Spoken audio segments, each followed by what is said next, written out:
குழந்தை காடுகளை பார்த்துக்கிறதுல உங்களுக்கு என்ன அவ்வளவு சுணக்கம்? இப்போ வர வர எல்லாம் இப்படி பண்டிகைகள் என்ன அது வாட்டுக்கு எடுத்து முழிங்கிறது ஏதாவது, அப்புறம் ஆஸ்பத்திரி தூக்கிட்டு போக வேண்டியிருக்கு, என்ன உங்கள் பிரச்சனைன்னு கேட்டான். அவ சொல்லுதாக வந்துட்டு இப்போ இருக்க ஜென்ரேஷனில் வந்து ஆண் குழந்தைக்கும் சரி பெண் குழந்தைக்கும் சரி எந்த ஒரு பாதுகாப்பும் இல்லை. கல்யாணத்துக்கு போவாங்க அந்த காலத்துலலாம். அப்படி போகிறப்ப தாத்தா இருக்காங்க பாட்டி இருக்காங்கன்னு விட்டு நம்பிக்கை விட்டுட்டு போவாங்க.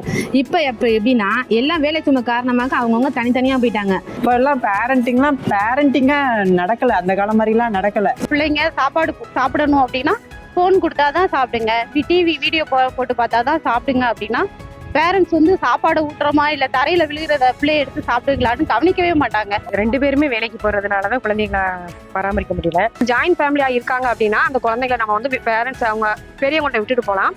இதே தனி குடும்பமாக இருக்கும்போது கண்டிப்பாக அக்கம் பக்கம் வீட்டை நம்பி இப்போ வந்து விட முடியாத சூழ்நிலையாக இருக்குது. ஏன்னா நம்மளுக்கே தெரியும் குழந்தை தெரிஞ்சு எதுவும் பண்ண போகிறது கிடையாது, அறியாமல் செய்கிறது தான் அது நாளைக்கு மிகப்பெரிய விளைவுகள் வரும்னு தெரியாம செஞ்சிருது.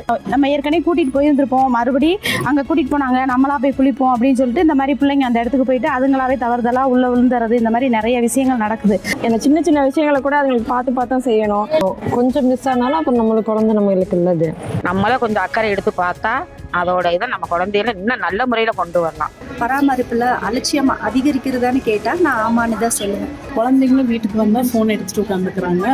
பேரண்ட்ஸ் வந்து ஃப்ரீயா இருந்தா போதும், குழந்தைங்கள்ட்ட இருந்து அந்த ஃபோனை வாங்குறது இல்லை. வீட்டுல வந்து கூட்டு குடும்பமா இருக்கிறதுனால அவங்க எங்க பிள்ளைகளை பாத்துக்கிறாங்க. நாங்க வேலைக்கு வந்தாலும் அவங்க எங்க பிள்ளைகளை நல்லா பராமரிச்சு நல்லா பாத்துக்கிறாங்க. குழந்தைங்க அப்படிங்கிறது நம்ம உடம்புல பாதி. குழந்தை இல்லாதவங்களுக்கு தான் அதனுடைய அருமை பெருமை எல்லாம் தெரியும். குழந்தைகள் தான் அந்த நாட்டோட வருங்கால சன்னதிகள். அதனால குழந்தைகளை பத்திரமா பாதுகாக்க வேண்டியது நம்மளோட பெற்றோராகிய நம்மளோட கடமை தான். குழந்தையும் தெய்வமும் குணத்தால் ஒன்று, குற்றங்களை மறந்து விடும் மனத்தால் அன்று.